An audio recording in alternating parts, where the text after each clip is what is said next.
All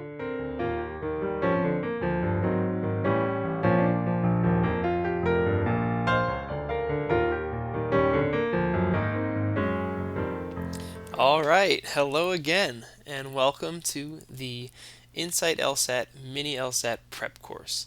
This is lesson 6, and today we're going to be talking about the reading comprehension section of the LSAT. We're going to be dealing with an entire passage in this lesson, and it's going to be about women's roles in the American Civil War. So that picture there is a picture from that era. But let's jump right into an overview of the section. Just like all the others, the reading comprehension section is going to be 35 minutes long. It is going to have the highest number of questions, however. There will be 26 to 27 questions in the RC section.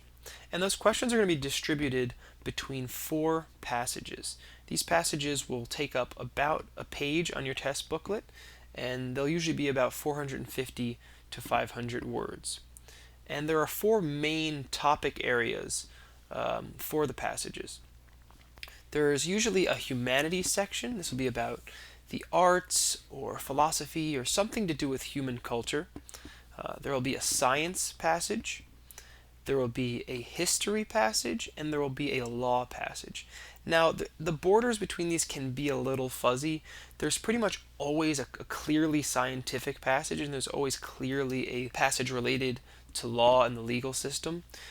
Humanities and history, the borders can be a little bit fuzzy. Because sometimes there'll be a passage that's about human culture from a historical point of view, right? So is that history or is that humanities? Usually one has a slightly more historical focus, though. We can just consider that one the history passage. That doesn't matter so much. The important point is that there are 4 major topic areas, and you're going to see them pretty consistently on every test. You won't see this in the older tests, but in the newer tests, one of the passages will be comparative. What does that mean? It means that there will actually be 2 smaller passages instead of one passage. It'll say passage A and a passage B. And you're going to have to read these shorter passages, and then all the questions, or many of the questions, will be about making comparisons between these 2 passages. So don't be surprised when you don't see those in a lot of the older tests. They're fairly new, fairly recent, but you do have to get comfortable with that sort of passage because it's going to be on your LSAT, almost certainly. And just to do a little math here, there are going to be about 6 to 7 questions per passage. And now, my face. Hello there. Before we get started with this lesson, I just wanted to take a moment to kind of get real about reading comprehension. Kind of talk about the expectations you should have for this section. It can be a little bit tough to improve on reading comp. It's definitely possible, absolutely, but it can be a little bit tougher to improve upon it than it would be to improve on the other sections. And there are 2 main reasons for this. The first is that the reading comp section is a lot less formulaic than the other sections. You have to be able to understand the passages, and you have to be able to answer questions about them. And that kind of takes us to the second reason, which is your understanding of the passage is going to depend on your own personalized reading style, which you've built your entire life for many years, working with many different teachers, and just over a lot of time and work.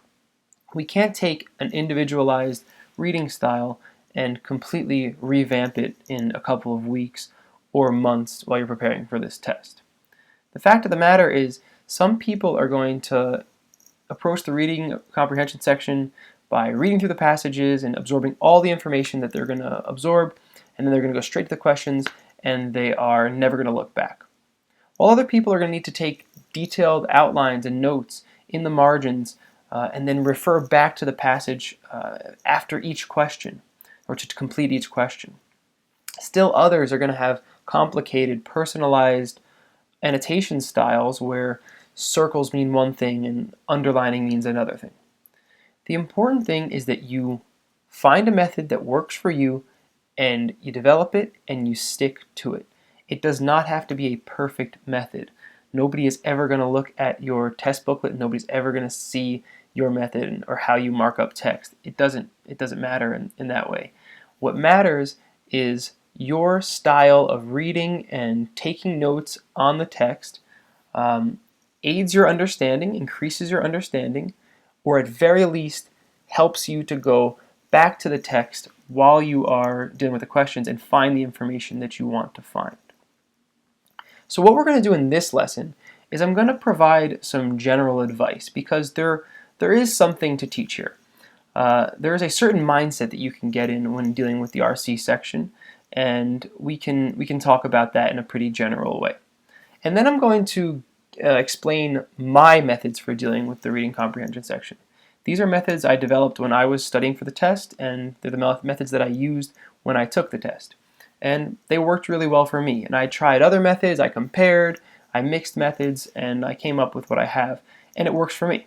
So you're free to just use my methods if they work for you also. You're free to tweak them, change them up any way you need to. You're free to scrap them completely and come up with your completely personalized individual methods. It's just there available as a model or an example for you of one way that you can approach this section. If you need help, if you're having a difficult time with this section, improving on this section, and you feel like you're just not making any progress, feel free to hop over to insightlsat.com and sign up for some tutoring sessions.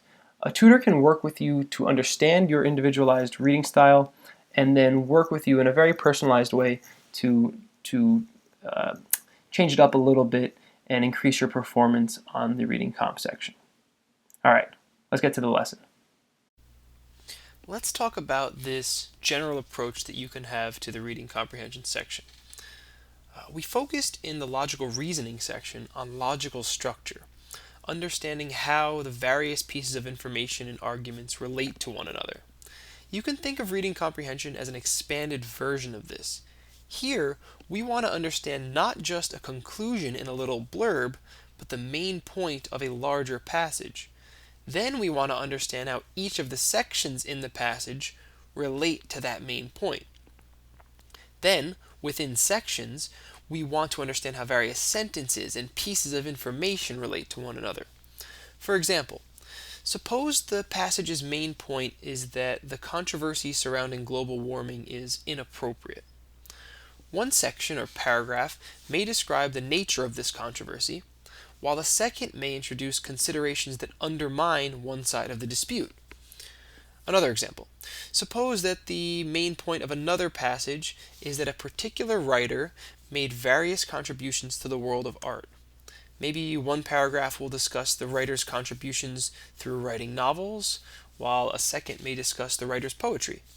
Maybe a third describes, surprisingly, that he was also an accomplished musician.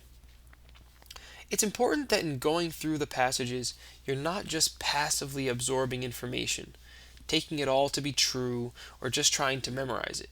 You need to be reading critically, meaning that not only are you absorbing the information, but you're considering how the information contributes to a larger argument and how effectively it's doing so. All right, let's say a little bit more about this way of thinking. First thing, think about perspectives as you're reading through the passages. So obviously there are going to be perspectives pointed out in the text. First paragraph may say, some scientists say blah blah blah, and the perspective would then be of the scientists. But don't forget that there's an author as well. And writing is always an exercise in trying to convince someone of something. So don't forget that the author of whatever passage you're reading is a human being who's trying to convince you of something. That person has a perspective, and that perspective can be evaluated just like any other perspective. Once you're keyed into the fact that there are perspectives, ask yourself, what's the relationship between the perspective and the content? An author can present an argument that author doesn't agree with. The author can just be explaining an argument that he or she doesn't like, and you should be able to tell from the text the tone, how the author feels about what's being said. Similarly with perspectives that are right in the text. If some scientists say that global warming is a real phenomenon, it's caused by humans, blah, blah, blah, blah. That's a particular perspective about the content, where the content is global warming and possible human activity, right? There's always a relationship between these perspectives and the content. It's important to keep that in mind as you're reading through these passages. Moving along, ask yourself, what's the purpose of the section that I'm reading? It could be a paragraph or it can be a section of the text. But ask yourself, what is this section doing? Why is it here? And give yourself an answer in abstract structural terms. Does the section introduce new subject matter or a new perspective on subject matter we're already dealing with? Does it complicate a previous idea? If so, how? This is related to what I said about perspectives, but don't take words at face value. Are you dealing with fact or opinion? Look for textual clues that indicate this. If the passage is about a certain policy, say a proposal to lower the drinking age, you can distinguish statements that just relate certain facts, like when the drinking age was lowered in blah blah blah county, traffic accidents increased by blah blah blah percentage, from opinions that have evaluative or judgmental language like drinking is an immoral activity and we would all be better off if we didn't do it. But generally speaking, the approach to the reading comprehension is one that involves aiming for critical thinking. You really don't want to just absorb the information in this kind of dogmatic way, just accepting blindly what is being said on the page there. Think about what you're trying to be convinced of and think about how convincing that passage is. Now, you don't have to be in combat with the passage the whole time. You also do want to understand what's being said, but just have that active, critical approach to the passages. Don't just sit there passively. You don't want to fall asleep when reading these passages. Be active, be questioning the text as you're going through it.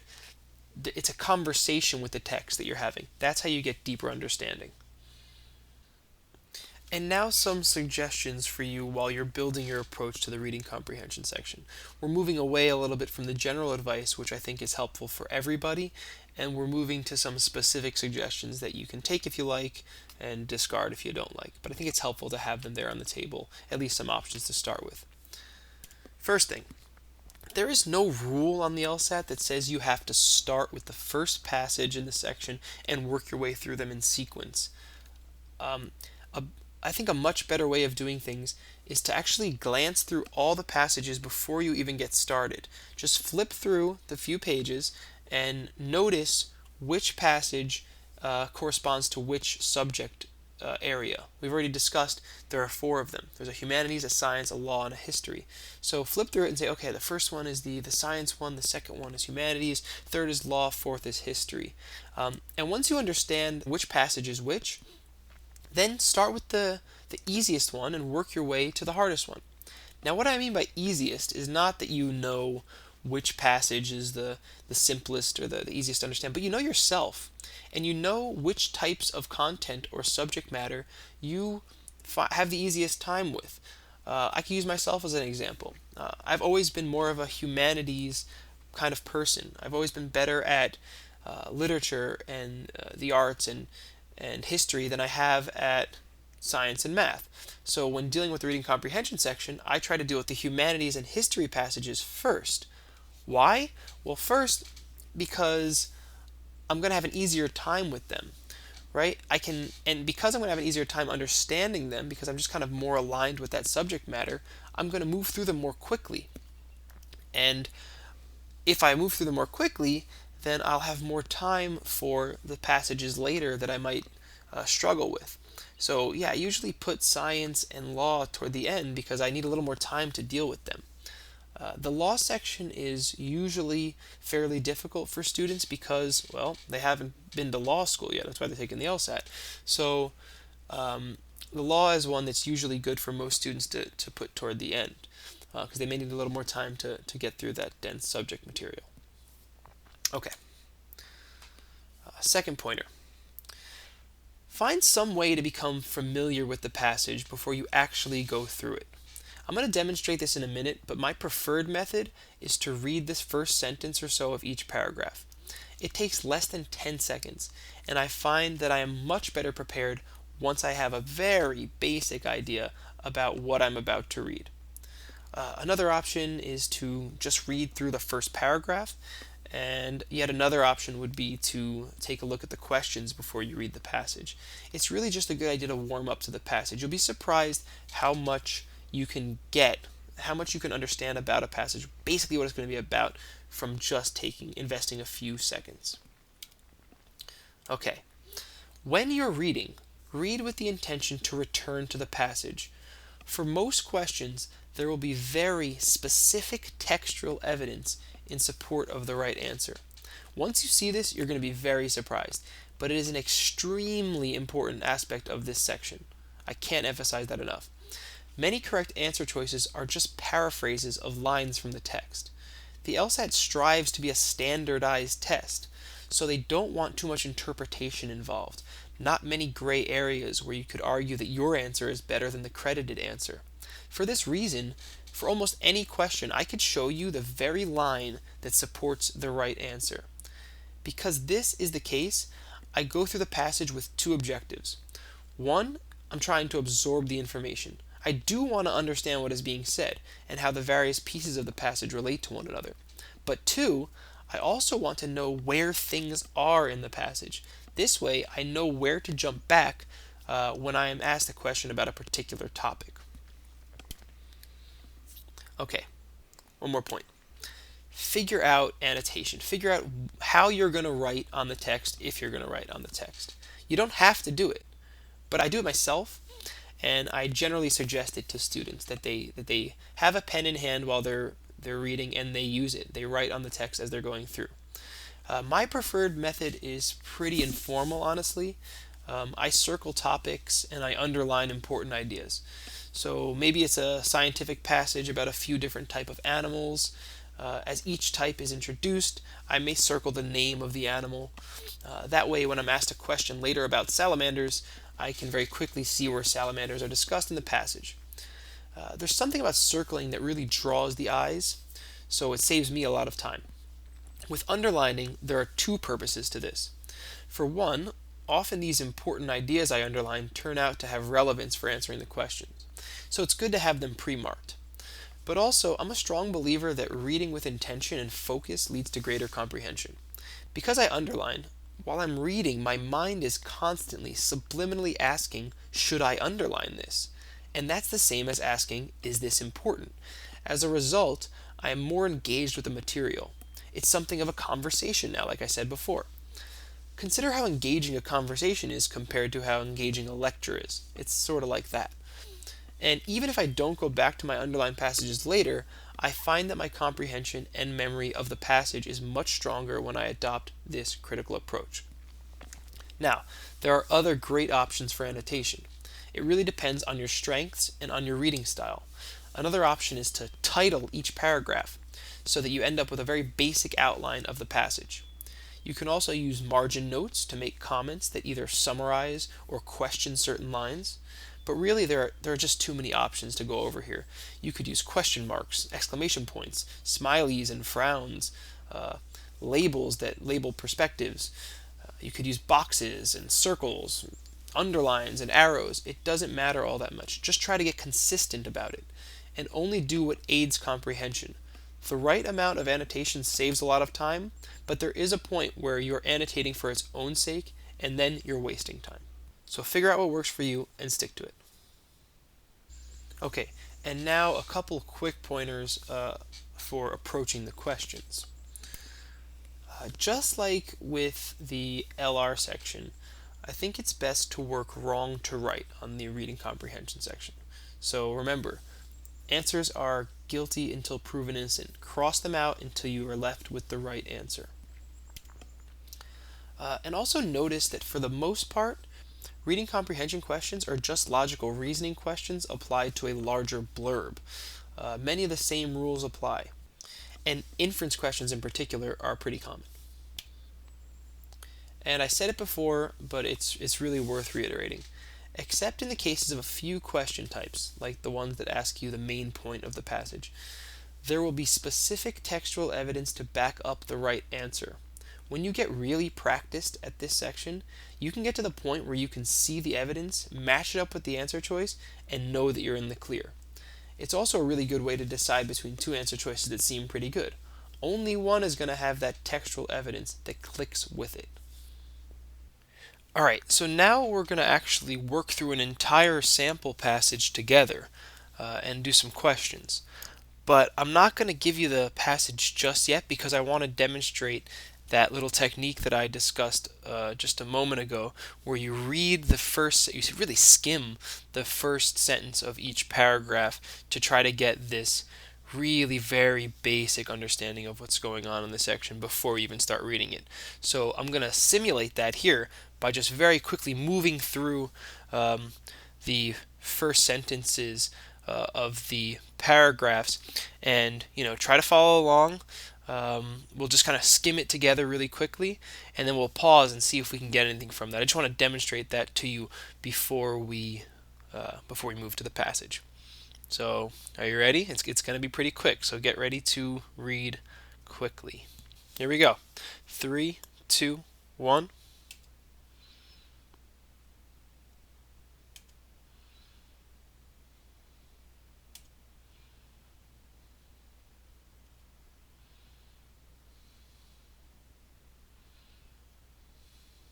All right. I know that was really fast. I do not expect you to have absorbed much of that, but you should have got something from it. So, pause the video if you want right now and think for a second. I'll give you a chance to think. Do you have a very basic idea of what this passage is going to be about, starting from nothing? Well, we know it's a historical passage, right? We saw some years, and those years weren't very recent. We saw that it has to do with women. It has to do with the American Civil War. Something about roles and responsibilities, new roles, new responsibilities. Um, I remember challenges to those roles, maybe traditional roles.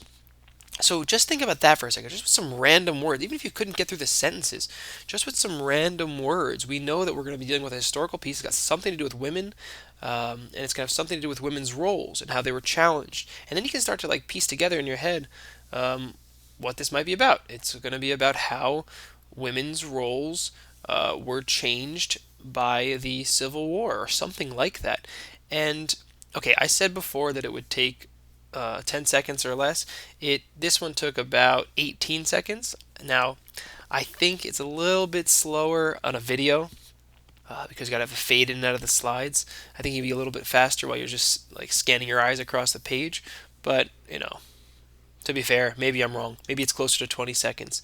But still, 20 seconds invested, I really think that it gives you a better sense of what you're going to be reading. And when you go and start over now, you're not going in blind. You're like, all right, now it's time to read this stuff about women in the Civil War and blah, blah, blah. And try it out. See if it works for you. Compare passages where you do something like this to passages where you don't. I really find that there's an added comprehension there. I think it's a really great technique. Regardless, here is the sample passage. Let's move on to that. You can find it in full at this link here, insightlsat.com/rc. I will present the sample passage in full on the next slide, and then I will present portions of it, relevant portions, as we go through discussing the passage and answering questions. But I think it is helpful for you to have your own copy open, perhaps in another window or something. So I really recommend you pause the video and head on over to that link and take a look at the passage for yourself. And here's the copy we'll be working on together. In just a moment, I'm going to read through this out loud, and I'm going to annotate as I go. I'm going to be using my method and just kind of naturally going through it and seeing what would pop out to me and what I would write on the page. But I do recommend at this point pausing the video and doing this yourself. Reading the passage first, and annotating just the way you would feel is most natural. I really do recommend being active in this lesson. We only have this one sample passage together, so you want to make the most of it. So if you use that link in the last slide, it was insightlsat.com/rc. You can grab the passage from there. I recommend printing it out and using a pen or pencil to annotate it. That'll be the closest simulation we can get to actually working on the test. So I do recommend doing that. Um, and I'll give you a chance to do that right now, but then I am going to go through it and annotate using my method in just one moment.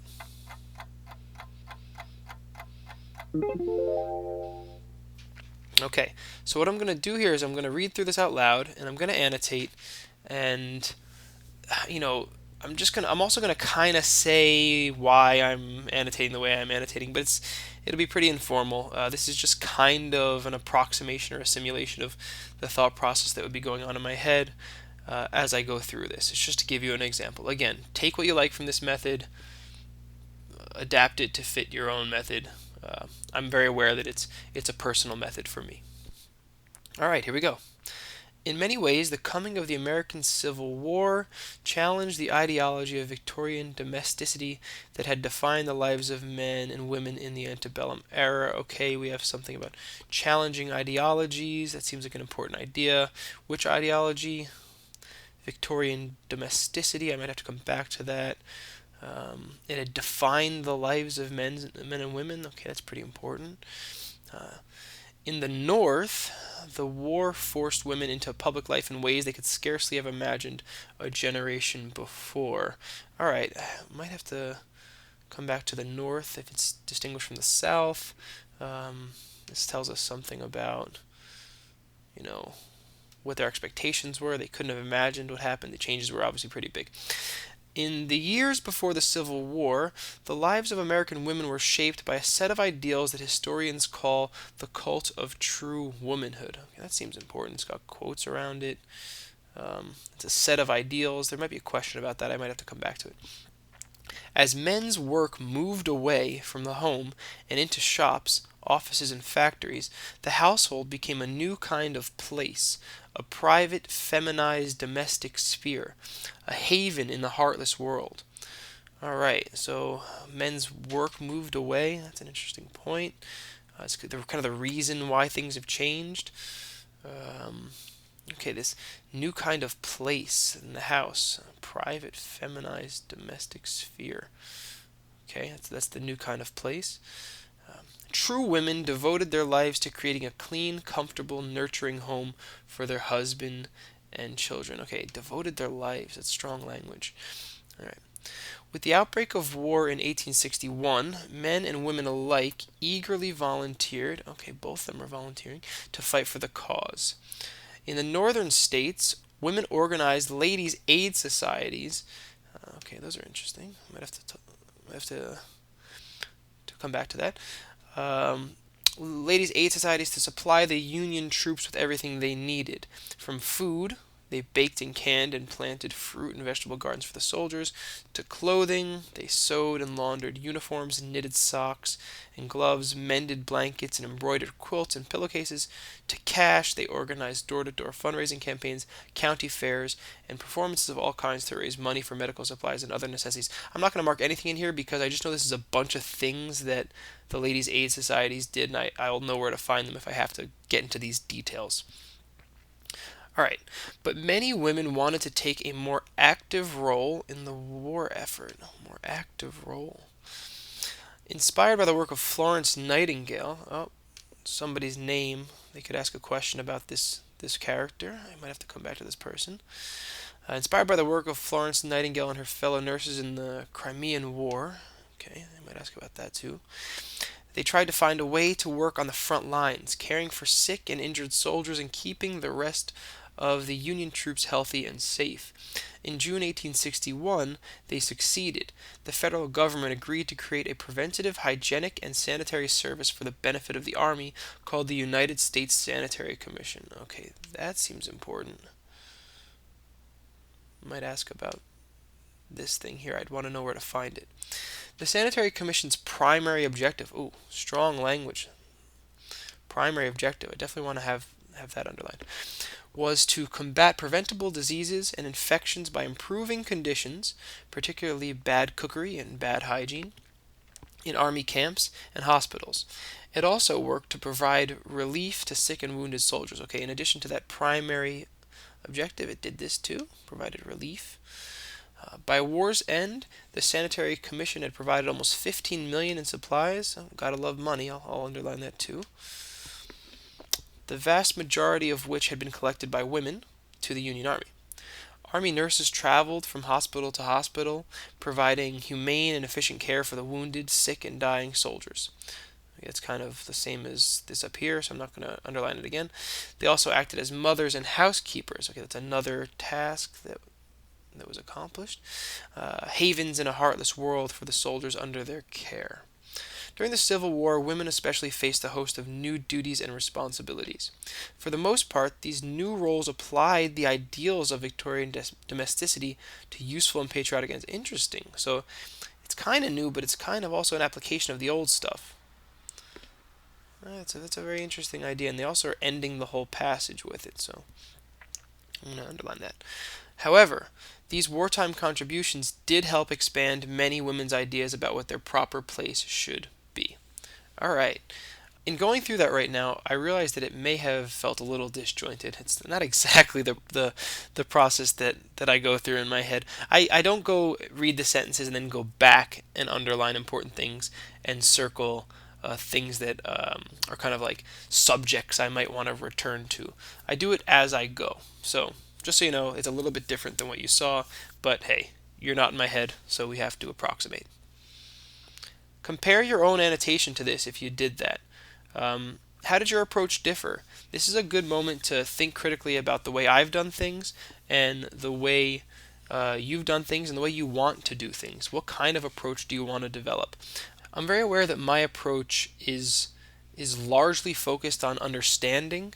Uh, Part of the value, a big part of the value for me of going through and underlining, like I said before, is just so that I'm being active, so that I'm thinking critically about the passage as I'm going through it. And that's mostly the underlining. The circling is I'm really looking for these like kind of larger topics, these like important subjects. They're usually nouns, by the way. They're usually, if we're going to talk about parts of speech, they're usually nouns. They're often capitalized, but they're these kind of larger topics that I think some of the rest of the paragraph is describing or giving details about. And so I circle it because I figure there's going to be a question maybe about that, and I want to go back there and look for the details that I need. So that's kind of the rationale behind what I do, I guess. It's all very natural to me at this point because I've practiced it, but that's kind of how I describe the rationale. So, yep, that's what you have. It's an example. Try it yourself. Try your own thing. Mix them up. You can add outlines on the sides. There is room on the test book to make notes in the margins. There are plenty of more symbols that you could use besides circles and lines. You could write. You could put question marks. You could put squiggly lines. It really is. The limit is your imagination. So, again, don't annotate so much that you waste time or you're annotating for its own sake. You want to make sure that what you're doing produces fruits of understanding. You want to make sure that it's a good investment. Good annotation will save time, but don't do so much of it that you waste time. It's a delicate balance, but with practice you can strike it. All right, let's move on to some questions. At this point in the lesson, we're going to begin to focus on questions for this sample passage, but at the same time, we're going to demonstrate major question types that you'll see in reading comprehension. It won't be a complete list. There are other question types that appear in this section, but this is going to cover the major types. So just keep that in mind as we're going through. Don't just have your head down working on the question, but be aware that these questions are also exemplifying types that you're going to see on other passages that you can focus on in your own preparation. So let's begin with main point questions. They're very common. You'll see them on a lot of passages, and they usually appear right after the passage. They're usually the first question. And they're fairly self-explanatory what they do. They ask you what the main point of the passage is, and they are a test of your understanding of the passage as a whole. With these questions, it's a good idea to try to anticipate the answer. You just read the passage. Do you have a sense of what the main point is? What is the overarching idea that the passage is trying to convince you of? Now, again, don't get locked into your anticipation so much that you overlook the correct answer, but still have in mind what you think the main point of the passage might be, and see if there's an answer choice that reflects it. Alright, now go ahead and pause your video and try this one on your own, and then I will be back in just a moment to walk you through it.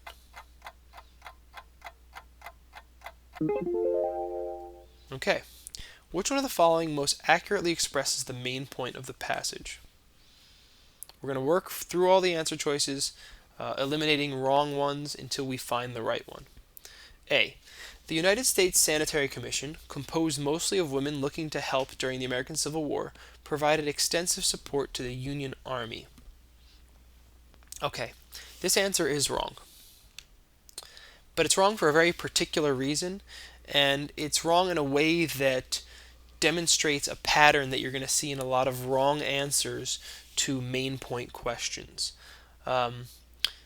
Why is this answer wrong? It is true what's said here, right? The United States Sanitary Commission is dealt with here. It's in the passage, and there's a lot of support. There's all these details about what this commission did. But why can't this be the right answer? Why can't this be the main point of the passage? What's wrong with it? Well, what about the rest of the passage? Right? The United States Sanitary Commission was only introduced in the second column here. There's all this other stuff.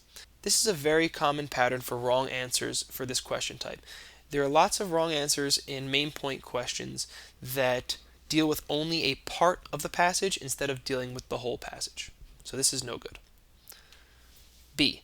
The ways in which women contributed to the war effort during this American Civil War were as varied as the ways in which men contributed. I don't love this one. It really seems like the main point of a more comparative passage than we have. We would expect, if this were the main point, for the passage to have run through all the different ways that men contributed to the war, all the different ways that women contributed to the war, and then kind of compare them, showing that there's equal variety on both sides. But that's not the passage we just read. So I don't like this answer. That being said, I'm not ready to cross it out because the passage did discuss a variety of ways that the women contributed, and that's dealt with here. It's a broad, wide-reaching statement, so I'm going to leave it for now. C. The various roles fulfilled by women during the American Civil War signaled an extreme break from the ideology of Victorian domesticity so widespread in the antebellum era. Okay. This one is also wrong, and it's also wrong for a very particular reason. And again, this answer choice demonstrates a pattern that is common in a lot of wrong answers, actually in other sections as well, and it's one that I've mentioned in other times in the course. This is a great example of how one word can really destroy an answer choice. And if you're focused in on the language, if you're reading actively, there is a word in here that really should have stuck out as being really inconsistent with something that's written in this passage. So take another look at this answer choice. Pause your video if you have to. Try to find that one word that really just makes this absolutely incorrect. Remember this paragraph down here? Look at this sentence. For the most part, these new roles applied the ideals of Victorian domesticity to useful and patriotic ends. The passage is saying that, yeah, there were these ideals, right? There was this ideology of Victorian domesticity that had defined the lives of men and women before the war, and it was challenged in the war. But at the end of the day, the new roles that women had still kind of applied these ideals, just in a different way. That's the nature of the challenge. So if the new roles mostly applied these ideals, what is really, really wrong with this answer choice? extreme break, where the one word I was really focused on was extreme, right? I guess because it was kind of a break from the ideology, but an extreme break? No. Um, we can't say that the various roles fulfilled by women during the war signaled an extreme break if, for the most part, these new roles applied the ideals. You can't apply ideals if you're breaking extremely from them. So that answer is wrong because that word just really throws it off. D. The American Civil War pushed women to occupy social roles that challenged the idea of a woman's proper place in ways that would have been hard to imagine in the antebellum era.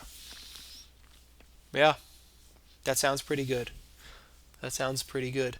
Um, let's take a look here a little bit more closely. So a lot of the passage was about these new social roles. We saw the different ways that women contributed. They were different than staying home and uh, nurturing, creating a clean, comfortable, nurturing home for their husbands and children. These were new roles, right? So that part's covered. Challenge the idea of a woman's proper place. That's right here, actually, right? A woman's proper place. These wartime contributions did help expand many women's ideas about what their proper place should be. So that's actually almost a direct paraphrase from the text. And it challenged the ideas in ways that would have been hard to imagine. Remember that? I remember that up here. Uh, Look at here again. The women could have scarcely imagined a generation before that they'd be doing these things. So notice, I'm very confident that this is the right answer. We'll deal with E in a second. But notice how this answer really is rooted in the passage. Each part of it really can be linked to something in the passage. That if you said, no, I don't think that's the main passage, I like answer choice B. Somebody who wrote the LSAT question could say, no, you show me the textual evidence for this, because I can show you the textual evidence for this one. So I'm pretty confident about this answer here, but let's take a look at E anyway. Never before or since have women played such an important role in a war as the role they played in the American Civil War. Nope, this was not about other wars and comparing this war to it. So that's out.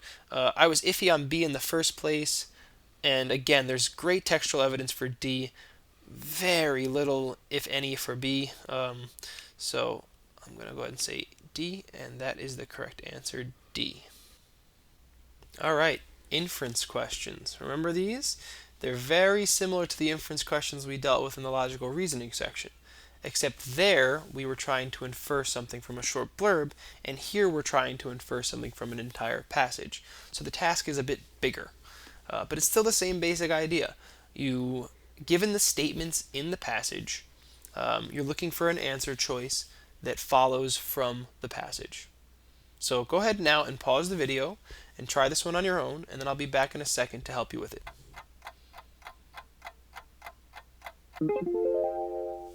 All right. It can be inferred from the passage that the cult of true womanhood. Okay, good. So even though the task is larger, the question is telling us where to focus our attention. And now I am pretty glad that I annotated the way I did, because remember, I circled the cult of true womanhood. It seemed like something important. And to be honest, it was because those capital letters and those quotation marks and, I guess a little bit of intuition, but I pointed this out as something that I thought I'd have to go back to, and here we go. We're going back to it. So I know that the answer is going to have to be inferred from something around here, something in this section of the passage. So good. It's a little bit of a smaller, more manageable task now. So which one of the following is inferred or can be inferred from this part of the passage? Let's take a look. A. The cult of true womanhood was propagated by men who wished to occupy a dominant role in society. Oh boy. This is an interesting answer choice, and the reason is that it demonstrates a pattern that we can see in other wrong answers. So yeah, this one is wrong. It's not found in this passage at all, and it's not found in this part especially. And what's tricky about this answer choice is you might think that this is true. Sometimes the LSAT will throw you answer choices that you think are true, but are not supported by the passage. they're hoping that you just go with it because you think it's true and that gives you a bias. So be aware that this kind of answer choice exists, and also be mindful when you feel like you agree with an answer choice. Do you agree with it because you read it in the passage, or do you agree with it for some other reason? But anyway, this is not, whether it's true or false, this is not in the passage. It's not supported by the passage. B. The cult of true womanhood did not provide support for women who sought to pursue employment in office positions. Well, okay, we didn't hear anything about women in office positions, or women who are trying to pursue employment in office positions, but we did hear about what true women do, and true women devote their lives to creating a clean, comfortable, nurturing home. If you're devoting your life to that, it would be hard to pursue employment in office positions. So this, I feel pretty good about this one actually, because it comes in the discussion of the cult of true womanhood, and it says something about what true women do, and it's not pursuing employment. So this is a contender. Let's see if there's a better answer. C. The cult of true womanhood was rejected by Florence Nightingale and her fellow nurses during the Crimean War. Okay, why is this one wrong? Florence Nightingale is mentioned later on in the passage. It's the wrong part of the passage. And also, when she's mentioned, it really doesn't have a lot to do with the cult of true womanhood. I think there'd be too much of a leap for us to make this inference. It would be too generous of an assumption, given what we have in the passage. D. The cult of true womanhood was completely consistent with the roles occupied by women during the American Civil War. No, I mean, we already talked about this. The whole point of the passage is that these kind of ideals were challenged by what women did during the American Civil War. So that is inconsistent. E. The cult of true womanhood reflected an exclusively American idea of the proper place of a woman in society. Exclusively American, huh? Well, the only time a country other than America or an area other than America is mentioned is with Florence Nightingale, and it really, we really have no idea what if this idea was shared by other societies. So we should infer that, because there's not, this comparison point isn't made in the passage. So yeah, B is our right answer. And again, there's no support for these kind of women because true women devote their lives to creating a clean, comfortable, nurturing home, according to this cult of true womanhood. So B is your right answer. Organization questions. These questions really encourage you to think about the structure of the passage, kind of like when we were thinking about logical structure with blurbs, but this is a little bit more focused on what is done in various parts of the passage. So you are thinking in more abstract general terms about what is happening in each part of the passage. Okay, pause your video and try this one on your own, and then I will come back and do it with you.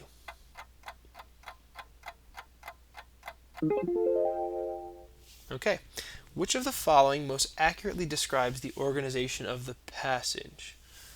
Alright, so we can already see just by glancing down here that the answers are very similar. It's going to be a lot of the same language is used. It just looks like there's going to be things in different orders, so we have to be careful here. A. A brief introduction is given. Okay, sure. Yeah, that's there.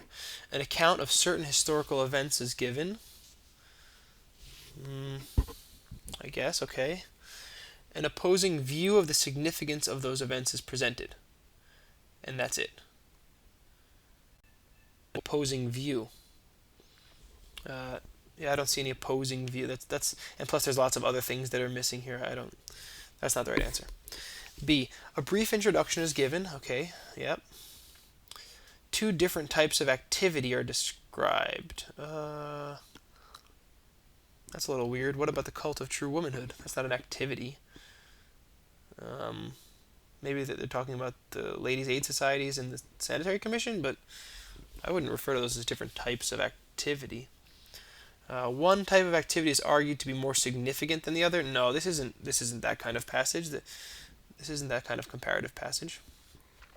C. A brief introduction is given. Okay, again, yeah. A prior ideology is discussed. Okay, now we're talking, because we have ideologies, right? That's the cult of true womanhood. That's happening here. The merits and drawbacks of that ideology are evaluated. Oh no, that would be like some weird abstract discussion about the cult of true womanhood. That's not really how the passage proceeds. Merits and drawbacks, especially, I don't see that. D. A brief introduction is given. Okay, again, yeah, sure. A prior ideology is discussed. Yep, that's good. An opposing ideology is discussed. What's the opposing ideology? I mean, certainly there are actions that are inconsistent with that ideology, but I don't know about an opposing ideology.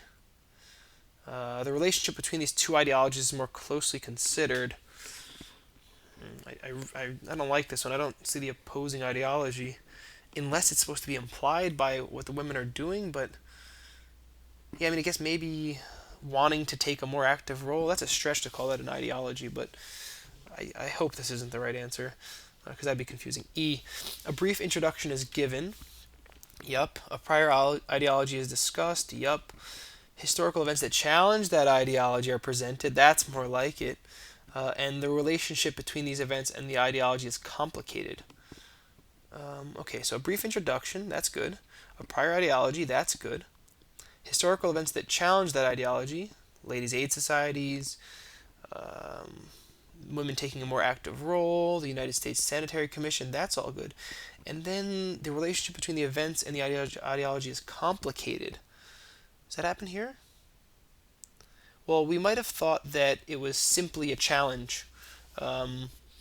Here's an ideology, here's some events that challenge that ideology, but this, I guess this is a complication here, right? Because now it's telling us that for the most part these new roles applied the ideals of Victorian domesticity. That is pretty complicated, right? It's both a break from this ideology, but it's also an application of it. Yeah, I like that. I think that is a good way to describe it.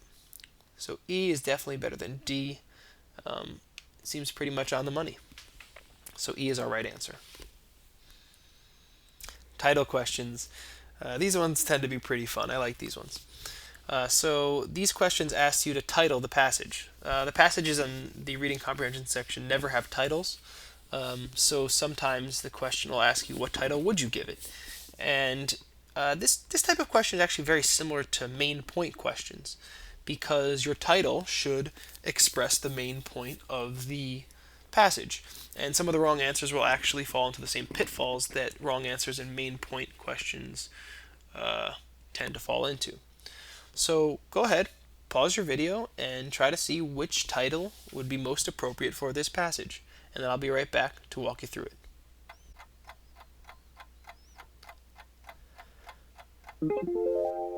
Okay, which of the following would be the most appropriate title for the passage? A. The United States Sanitary Commission, a triumph. It's got a nice ring to it, but this is pretty much the same answer choice as what we dealt with the main point question. The passage is about more than just the United States Sanitary Commission. It would be misleading to title it only about that. B. Why women have historically played a supporting role in conflict. Notice how general that is. It says nothing about the American Civil War. And this historically leads us to believe that there's going to be maybe a number of examples of this happening in various forms of conflict. The passage is a little bit more limited than that, a lot more limited than that. C. The differing roles of men and women in the American Civil War. Okay, very similar to that one of those answer choices in the main point question again. But we rejected it then, and I think we should reject it now. This wasn't such a comparison piece. The roles of men are actually not even really discussed in the passage. We can assume we know they were soldiers and did a number of other things, but they're not really discussed at length. D. Challenging a woman's proper place during the American Civil War. Yeah, proper place, the American Civil War. That is what this was about. Um, all right, let's try E. Let's see what we have. Florence. Okay, yeah, sure. Florence Nightingale's impact on the American Civil War. That's a nice answer. Um, Not only did Florence Nightingale have at best, a super indirect uh, impact by inspiring people. Um, oh, you know what? I really shouldn't laugh. I guess this part does support this idea, right? That people were inspired by what Florence Nightingale did, and that led to some of this great work that was done here. But it is definitely not what we should call this passage, because we would expect a passage that was titled Florence Nightingale's impact on the American Civil War to be about primarily Florence Nightingale, right? We'd know a lot more about her, and we would know about what she did and how she inspired people, and she would have a much more central role in the passage. But she's only mentioned in one line, and it's very quick. So D is the best answer. It is the most comprehensive. It deals with the whole passage, and seems like a great title. Mentioned detail questions. Okay, these are questions where what I said about there being specific textual evidence for answer choices, this is where that is really demonstrated. Mentioned detail questions are asking you about which details are mentioned in the text. So if they're mentioned in the text, you better believe there's a way to go back and find them in the text. So these questions, if you've annotated well and you have a good mental map of where things are in the passage, these are kind of gimmies. But they are testing your ability to have that mental map, or to have a good notes taken that allow you to go back and look for things. So these can take a lot of time if you didn't do a good job up front, but this is also where we can see how that work done up front is really an investment. Okay, so pause your video and try to do this one on your own, and then in just a moment I will come back and do it with you.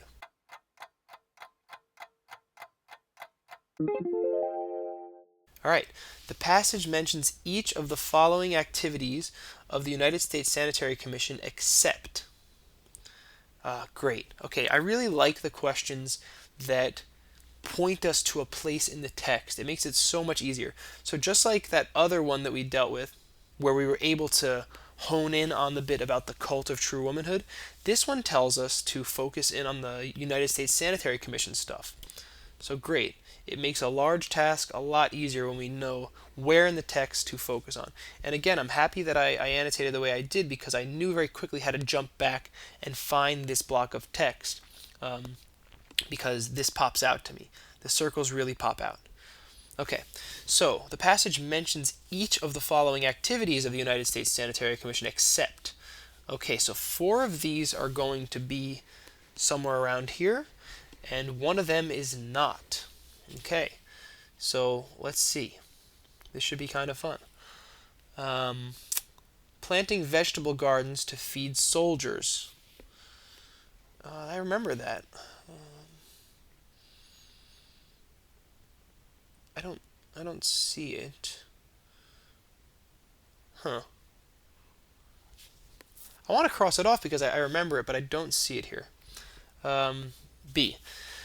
Providing a maternal presence for soldiers. Yep, they also acted as mothers and housekeepers. There's your maternal presence, so that one's mentioned. Tending to injured soldiers. Provide relief to sick and wounded soldiers. That detail is mentioned. Maintaining sanitary conditions in army camps. That was the primary objective, to improve conditions.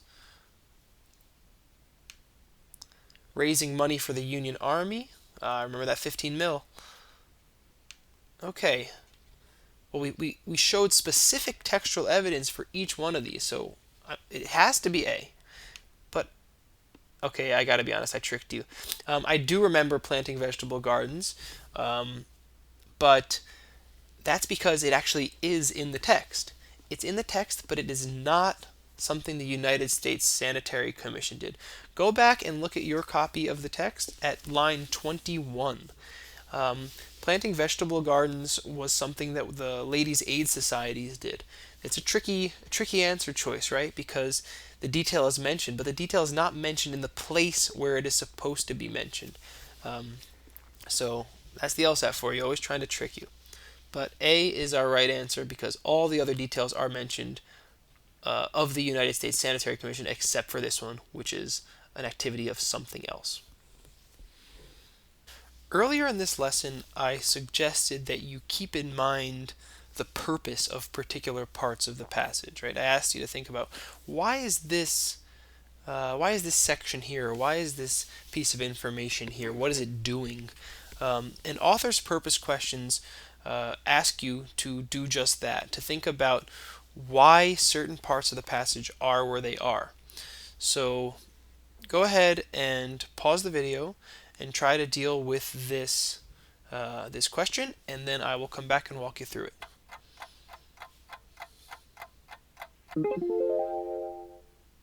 All right. The author mentions a private feminized domestic sphere, line 12, as part of an attempt to. Okay, again, another example where the question tells us where to focus our attention. You gotta love those. It's like a little bit of a treasure hunt at that point. You know where to go, and then you have to find the specific textual evidence that's going to get you the answer. Okay, here we even have a quotation, and we have a line number. So line 12 is right here. And okay, good, something I underlined. A private feminized domestic sphere. Okay, as part of an attempt to.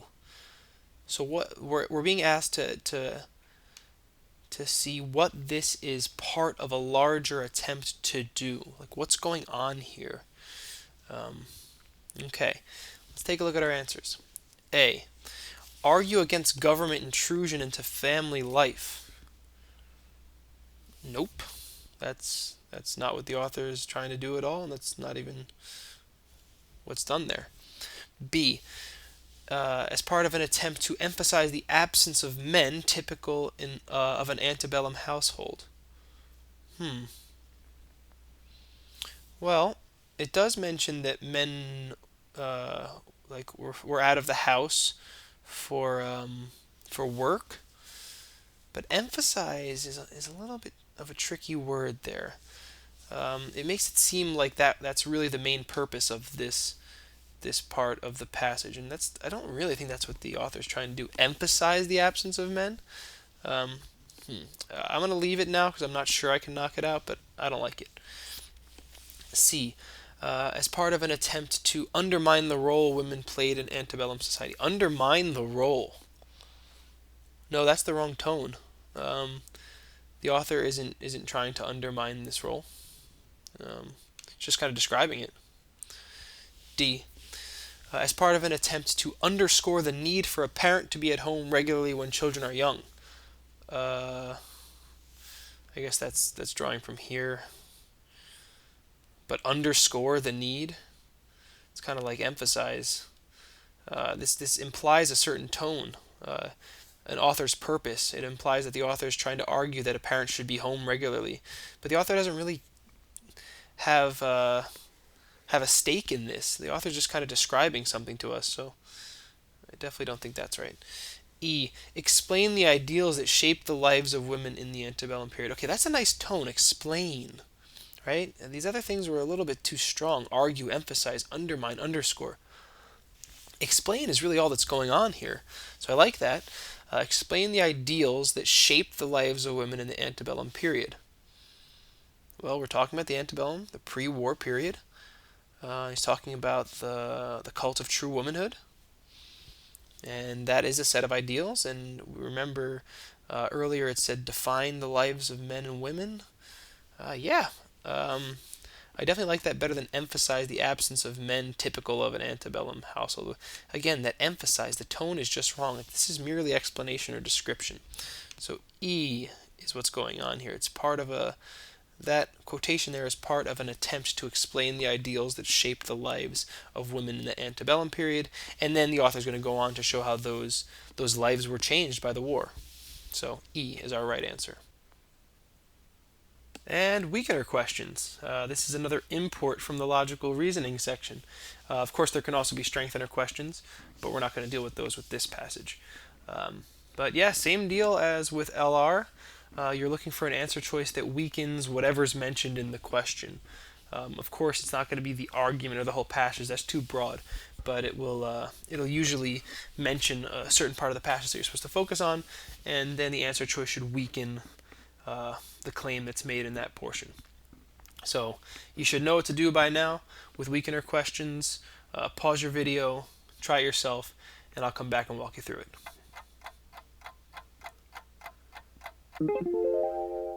Okay, which one of the following would, if true, most help to undermine the author's evaluation in the last sentence of the passage? Okay, yeah, so like I said, these weakener questions and strengtheners, they will usually point you, or almost invariably, they will point you to a specific part of the passage that you're supposed to focus in on, and then look for something that might weaken it. So here is the last sentence of the passage. However, these wartime contributions did help expand many women's ideas about what their proper place should be. There's the evaluation that the author's making, and we need to find something that challenges that. Okay, let's take a look. A. After the Civil War, the United States federal government never again instituted a program comparable to the United States Sanitary Commission. What's this answer trying to do? Suggest that it was the United States Sanitary Commission was a failure or something, so they didn't do it again. That is way too much of a jump already. No, I don't think that's it. B. In modern times, many men choose to stay at home while women seek outside employment. Well, I don't think that would weaken that at all. If anything, and it's a stretch, maybe it's kind of an extension of what happened in the passage, right? The proper place was challenged, and it continued along a certain trend, and now there are women seeking outside employment. So no, if anything, this is a mild strengthener, but not a weakener. C. Around the time of the Civil War, the American people viewed wartime activity to be completely irrelevant to social roles in peaceful times. Oh, okay. Well, this sentence says that the wartime contributions expanded women's ideas about what their proper place should be. But if people denied that there was any relevance to what you did during war, to what your place should be, your social role, right, your place in peaceful times, if they denied that connection, that would be tough for this evaluation here. So let's keep that one for now. See if there's a better one. D. Some women worked part-time in offices before the American Civil War. I guess that's suggesting that this shift wasn't as dramatic as we might expect, but just because some women, remember our numbers in LSAT logic way back when in lesson 2, some just means 2 or more. So technically, this could be an extremely weak claim, but I don't think this is it. This is maybe a very, very mild weakener, but I don't think so. It's definitely not as good as this one. E.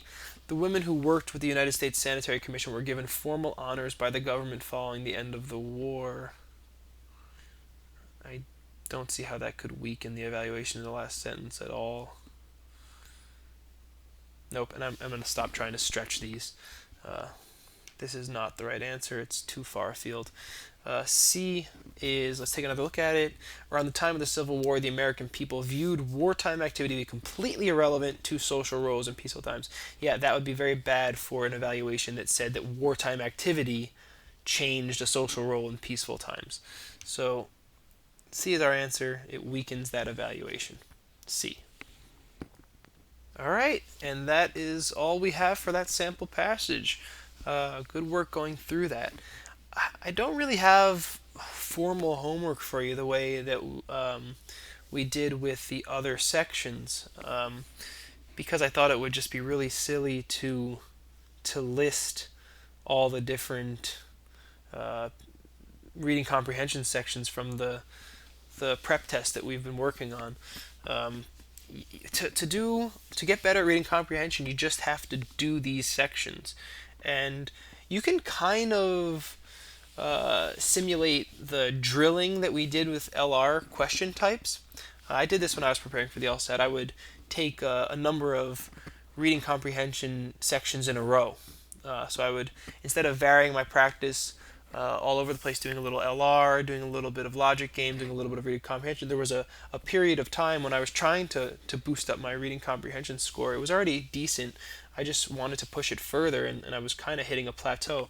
I just did reading comprehension sections over and over and over, really focused on that section alone and looked at it um, at the expense of the other sections, and that was helpful. So again, you have to just practice, do a lot of of RC sections, and be critical about what you're doing. Review your work.